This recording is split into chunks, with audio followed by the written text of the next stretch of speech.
Sahabat Lentera Sabda yang terkasih, kita jumpa lagi hari ini Sabtu 7 Januari 2023. Renungan kita ambil dari Injil Yohanes bab 2 ayat 1 sampai dengan ayat 12. Yesus membuat tanda-tandanya yang pertama. Sahabat Lentera Sabda yang terkasih, dari renungan ini kita ingin mengambil sikap seperti Bunda Maria dengan mengatakan, buatlah apa yang dikatakan kepadamu. Injil Yohanes bab 2 ayat 5 ya, buatlah apa yang dikatakan kepadamu. Sahabat Lentera Sabda yang terkasih, kadang-kadang kita lebih suka menuruti apa yang kita inginkan, apa yang kita pikirkan, apa yang kita kehendaki, kehendak diri kita. Tetapi untuk mendengarkan itu kadang-kadang sulit. Kita kadang-kadang dikecohkan dengan pikiran kita. Enggak, yang ini yang benar. Enggak, yang ini yang betul, yang benar, dan lain sebagainya. Nah, Maria dalam hal ini ketika hadir dalam pernikahan di Kana, Maria itu membantu ya, seperti layaknya pada umumnya ya, kalau ada hajatan ya, ada kegiatan-kegiatan dalam rumah, biasanya tetangga-tetangga itu membantu. Demikian juga Bunda Maria pada hal ini membantu perkawinan di Kana. Dan ketika membantu itu, Maria melihat bahwa anggurnya sudah mulai sedikit, sudah mulai habis. Lalu kemudian dia matur kepada Yesus supaya berbuat sesuatu agar pernikahan itu bisa berjalan dengan langsung dan jamuan-jamuan juga bisa dinikmati oleh para tamu. Namun apa yang dikatakan Yesus tidak terduga ya. Lalu kemudian Maria mengatakan kepada pelayan-pelayan di situ, buatlah seperti yang dikatakannya. Sahabat Lentera Sabda yang terkasih, maka seringkali kita juga di dalam doa, di dalam permohonan, yaitu entah dengan novena, ya, dengan rosario, dengan doa-doa yang terus kita ulang-ulang, kita merasa kadang-kadang bosan. Apalagi karena doanya tidak dikabulkan. Karena doa yang tidak dikabulkan itu, maka permohonan kita menjadi berhenti. Pada hari ini kita diberi kekuatan baru, inspirasi dari perkataan Bunda Maria ya, buatlah seperti yang dikatakannya itu. Artinya kita diajak terus-menerus berbuat seperti yang dikehendaki Tuhan. Apa yang dikehendaki Tuhan?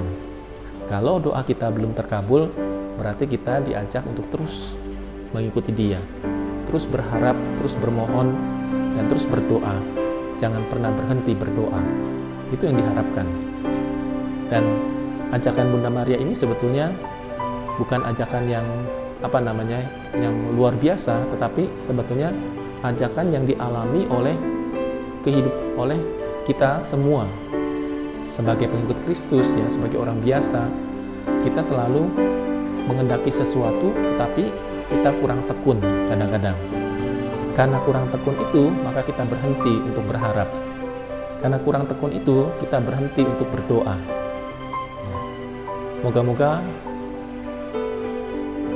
ajakan Bunda Maria pada kali ini menggugah hati kita dan menyadarkan pikiran kita bahwa kita mesti perlahan-lahan meninggalkan apa yang menjadi pikiran kita pribadi, apa yang menjadi kehendak dalam diri kita sendiri, tetapi melainkan pertama-tama kita mau mengharapkan apa yang terjadi, yang Tuhan kehendaki di dalam kehidupan kita, sehingga kita tidak ngelokro, kita tidak berputus asa, atau kita tidak cuek, atau tidak semakin menjauh dari Allah, melainkan kita semakin dekat dengan Allah ya. Semakin doa kita belum dikabulkan, maka seharusnya kita semakin dekat dengan Allah. Kita ambil contoh misalnya seorang janda yang diminta dibela haknya oleh hakim ya, terus bermohon, tetapi hakim itu akhirnya mengabulkan doa si janda tadi atau permohonan si janda tadi. Demikian juga tadi ketika permohonan kita, doa-doa kita belum terkabul, maka sebetulnya kita diajak semakin gigih lagi, semakin mendalam lagi doa kita, bukan semakin menjauh, bukan juga menjadi putus asa. Ya. Demikian juga yang dikatakan Bunda Maria tadi, buatlah itu seperti yang dikehendakinya atau yang dikatakannya. Ya. Yohanes bab 2 ayat 5. Semoga dalam hidup kita sehari-hari pun, dalam kehidupan kita, dalam pengharapan kita, kita juga terus bertekun dalam doa kita, dalam pengharapan kita. Dikabulkan ataupun belum dikabulkan, kita tetap berdoa, kita tetap berharap. Karena itulah iman kita. Dan iman kita semakin tumbuh dan berkembang ketika kita menyatu dan bersatu dengan Kristus sebagai sang sumber kehidupan. Dan akhirnya kalau kita menyatu dengan Kristus, maka kita dapat berbuah. Buahnya adalah buah iman.